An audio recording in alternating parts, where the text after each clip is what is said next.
Vamos al aire.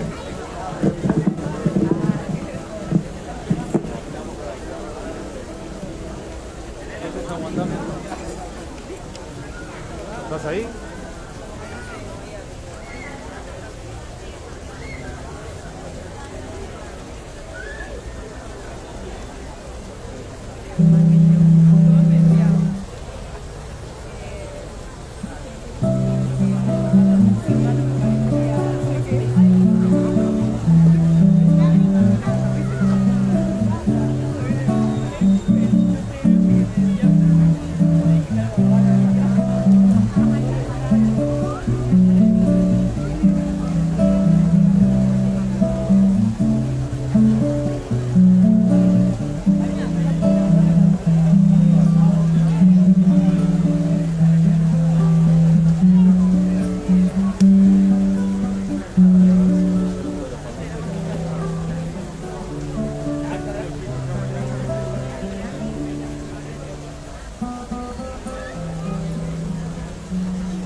Buenas noches, estamos aquí para presentar el libro de José Arenas, que nos acompaña esta noche, junto a Beto Ponce, que acaba de hacer una versión hermosa, y les pido nuevamente un aplauso para su interpretación.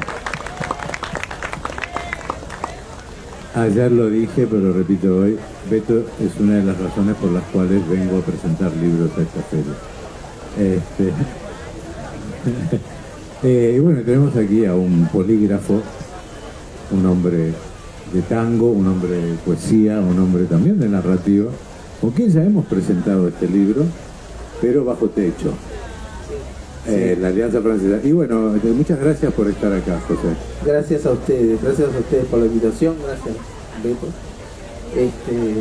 Y bueno, acá estamos presentando el libro de Pasajeros Permanentes.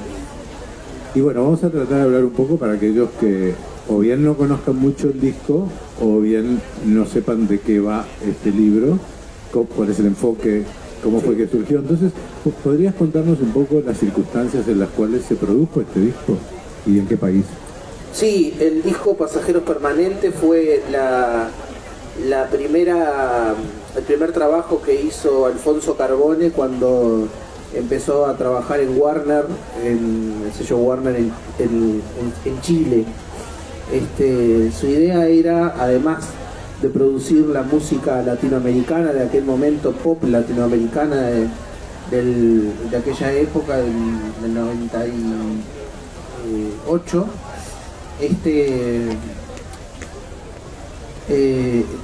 Incluir artistas uruguayos dentro del panorama pop de ese momento. Y bueno, él había trabajado con Laura hacía mucho, se cayó.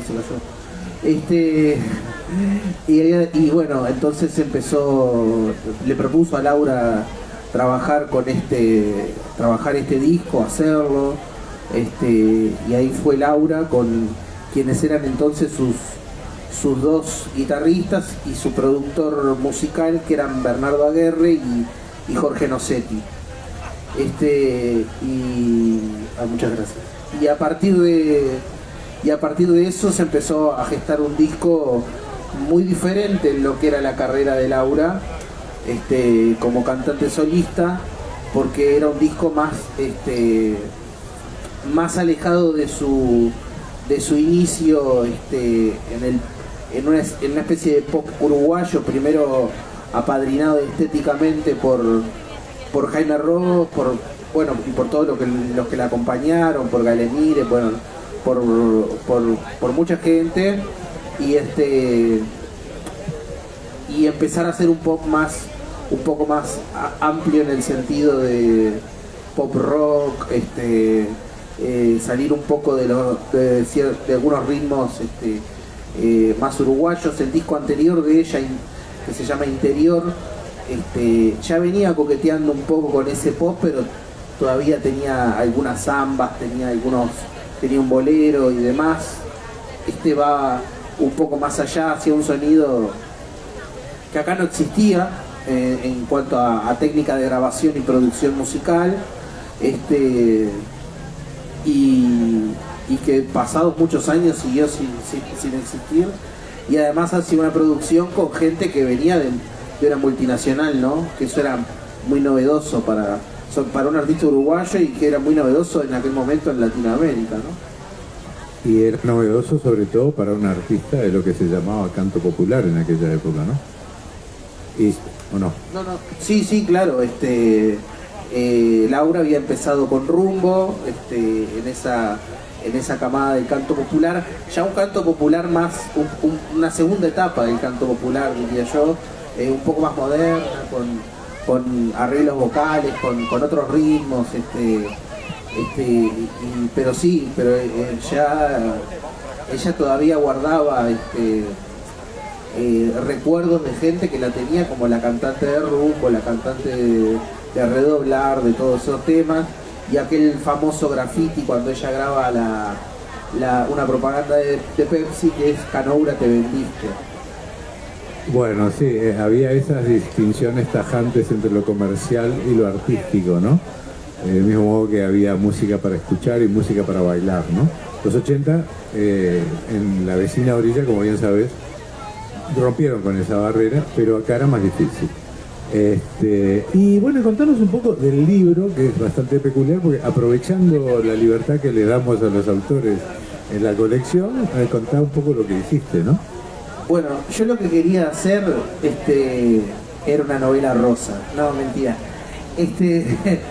Yo te había dicho, cuando le empecé a escribir, yo estaba escribiendo la biografía de Gustavo Nocetti al mismo tiempo, la estaba terminando, y te dije, me va a tomar mucho tiempo porque yo quiero hacer un libro como el que hizo Mauricio Rodríguez sobre Brindis por Pierrot. Que ese era lo que yo quería hacer. Y vos me dijiste, no es la idea.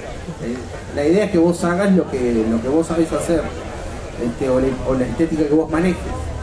Entonces, se me ocurrió, bueno, con la excusa de tener información, de recolectar información, de investigar y demás, crear una novela donde un extranjero, un chileno, hubiera escuchado en su niñez ese disco cuando estaba, digamos, en pleno auge de salida, y que viniera a Uruguay a investigar sobre Laura Canoura, sobre su trayectoria, sobre la gente que la rodeaba, etcétera, etcétera.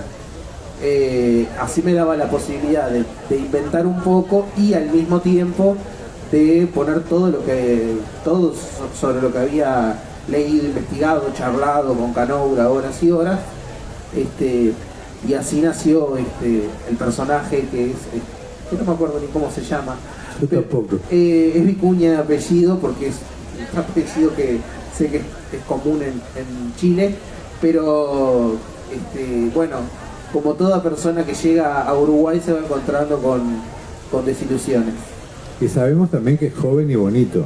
Es joven y bonito, sí. Necesitaba que fuera joven y bonito porque si no mi cabeza no se entusiasma. Bueno, de hecho hay un cameo en que aparece un tal, bueno, el experto mundial en esta novela, en este mundo ficcional, el experto mundial en Laura Canoura se llama José Arenas. Claro, decidí ponerme un poco como personaje para burlarme de mí. Y en realidad es un personaje que, si bien ha escrito una biografía definitiva de Canoura, no sirve para nada, porque está bajo el síndrome del hikikomori, que es algo real, que es un síndrome que padecen sobre todo los jóvenes japoneses que no salen de su cuarto o del lugar de la casa que elijan durante muchos años. Durante 5 o 6 años pueden estar sin salir de su cuarto. Y la sociedad japonesa es tan extraña que se los permite, porque si yo intentara eso, mi padre entraría a patadas al cuarto y me sacaría. Pero no, los japoneses no hacen eso. Y bueno, el personaje de José Arenas es tan inútil como el real. pero hablando de eso, porque viste que estas son ficciones del yo, de algún modo, ¿no? Muchos nos preguntamos si los mismos criterios existen en los dos José Arenas para recibir a alguien. No porque no recibo gente en casa. Solo por eso. No, porque todo esto venía por el hecho que era joven y bonito el personaje. Claro, la escena es esta. José Arenas, el literario, no sale hace mucho tiempo del cuarto. Quien vive con él le dice: sacate una foto que yo se la paso por celular o coso, porque sos joven y lindo, capaz que eso surte un efecto. Y surte, sí, pues es un baboso, el literario y el autor. El otro también. Bueno, no lo sabíamos hasta ahora. Pero hay gente que se está riendo acá. Sí. El club de fans se ríe. Tiene gorrita uno de ellos. Bueno, pero es interesante, una de las cosas que yo le decía a la gente y a algunas personas que me dijeron otra novela en la colección, que no le gustaba la idea. Digo, no, a mí no me gustaba tampoco la idea. Pero tiene una buena investigación, ¿viste? Digo, o sea, porque en realidad es una investigación, es un híbrido entre investigación periodística, meta-investigación periodística, porque estás hablando de una investigación periodística al mismo tiempo que la estás haciendo, y una novelización de eso, ¿no? Sí, claro. La idea era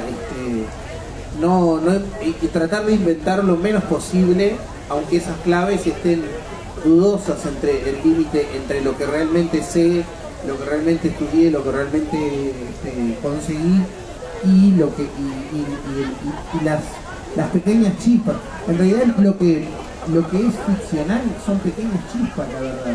Lo que pasa es que esas chispas hacen que, digamos, la gente preste atención a eso, quizá, y lo otro lo siga.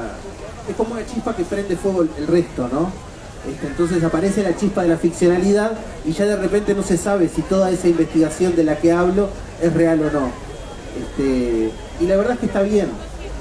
Yo, por ejemplo, en el libro pongo una supuesta crónica de Pedro Lemebel sobre un concierto de Canoura.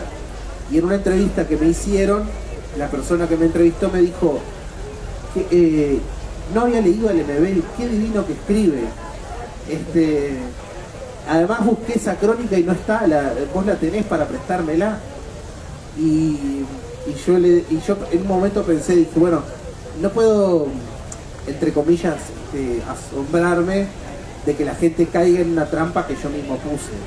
Les pongo la trampa para que caigan, no para después decir, ay, ¿cómo no te das cuenta que no es Lemebel?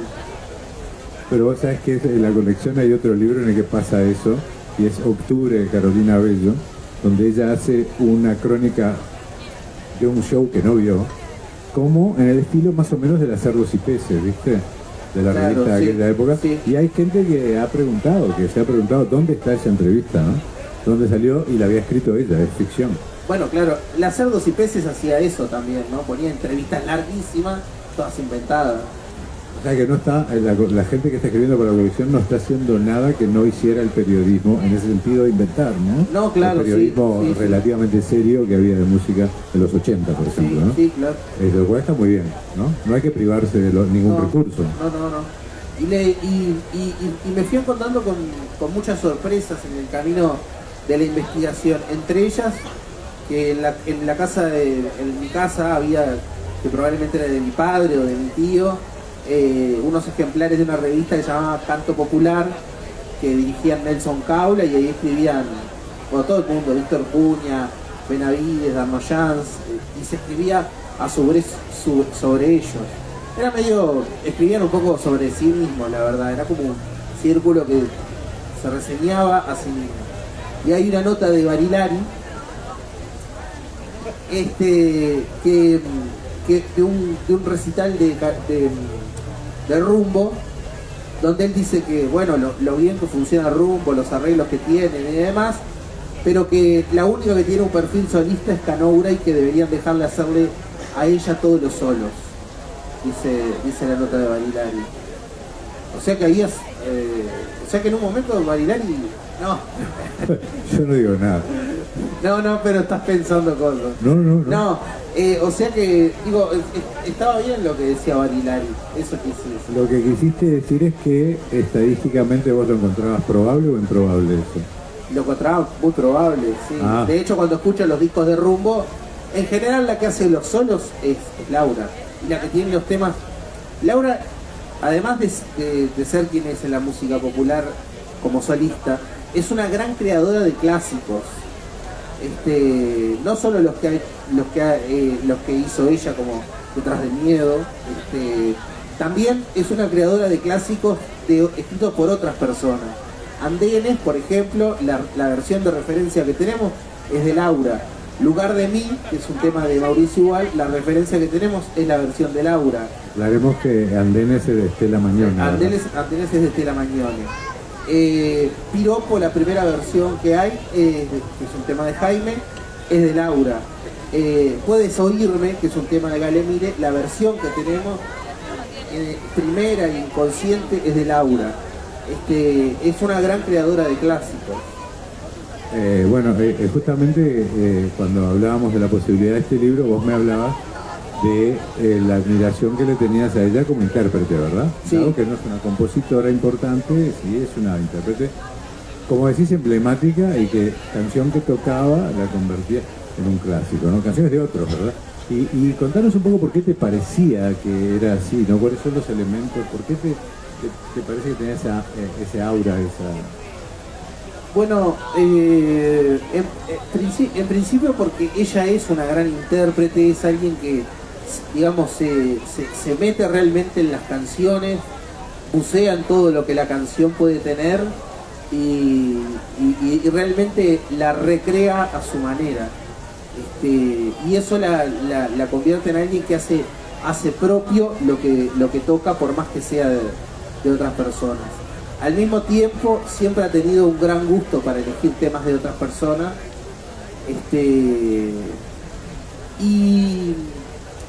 Y además, la coyuntura social era que en aquel momento no había demasiadas intérpretes mujeres, la verdad.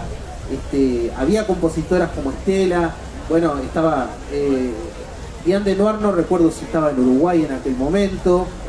Había grandes compositoras como Vera Sierra, pero eran muy pocas realmente. Bueno, creo que las voces femeninas cantando autores masculinos siempre han tenido como cierto éxito porque resultan novedosos. Con Diane Lenoir cantando los temas de Mateo pasó un poco eso también, ¿no? Y una cosa que hablabas en el libro, que es una cosa que incluso la discutimos antes de que te pusieras a terminar de escribirlo, era que era importante que aparecieran los grupos femeninos que ella integró, ¿no? Claro, sí. Las Tres y Travesía fueron dos grupos fundamentales. El disco de Travesía, en el que ella no estuvo, pero que es como el germen, digamos, que después deriva en Las Tres. El disco de Travesía es un disco único en la discografía popular uruguaya. Eran 3 mujeres, 3 intérpretes, 3 creadoras, haciendo arreglos, tocando ellas los instrumentos y haciendo unos arreglos vocales demenciales, y al mismo tiempo haciendo sus composiciones y estrenando composiciones de Darno Jans, bueno, de Jaime, de gente que estaba en boga en esa época. El disco de Travesía es un disco imperdible. Y después el de Las Tres también.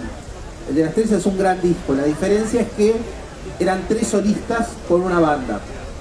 Pero es un gran disco también. Con tremenda banda, ¿no? Y eran de las pocas, justamente como decías, que tenían alguna presencia, no ya masiva, pero sí pública, ¿verdad? Sí, claro, sí.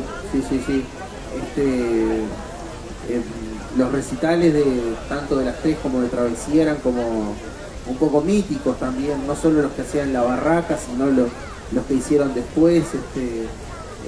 Y además era una época donde las integrantes de los grupos salían ellas a llevar las gacetillas, a pegar los afiches a veces. Era otra época y además era como un poco mágico el hecho de lo que sucedía con los intérpretes en general, con los creadores, porque había un boca a boca muy, muy importante. Bueno, antes de irnos, me gustaría que comentaras sobre uno de los elementos ficcionales que hay en el libro, así en la novela, en el libro, que es aquello de la famosa carta de Bob Dylan, ¿no? Porque aclaremos que Laura Canobra hace una canción muy bonita de Bob Dylan, ¿no? Sí, en el disco está una versión en castellano de Para hacerte sentir mi amor, to make you feel my love, que yo creo que es uno de los grandes aciertos del disco, porque es un tema que Dylan había grabado el año anterior, en el 97. Es un tema que se va por completo en general de las temáticas a las que nos suele estar acostumbrado, a las que nos tiene acostumbrado Bob Dylan, porque es una balada de amor. Era casi prácticamente desconocida. Entonces Carbone, que es un fanático furioso de Dylan, le propone hacer ese tema en castellano y entre los dos lo traduce. Y lo que yo inventé fue que Bob Dylan le mandó una carta a Canobra agradeciéndole esa versión.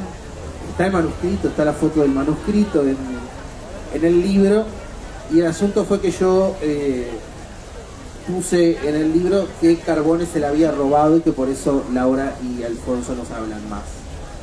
Y tanto Laura como vos me dijeron, habla con Alfonso por las dudas.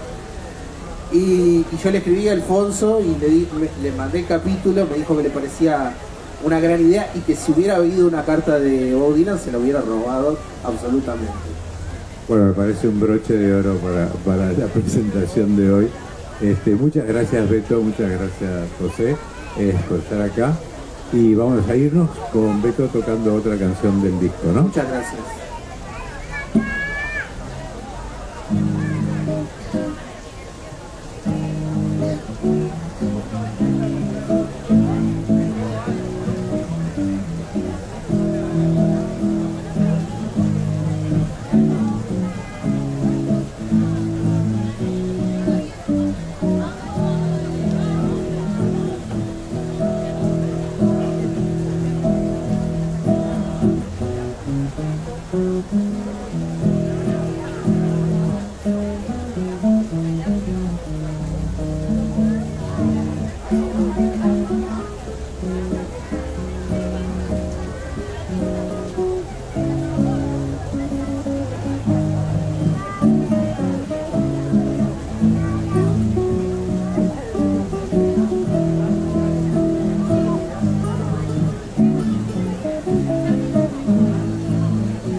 Muchas gracias.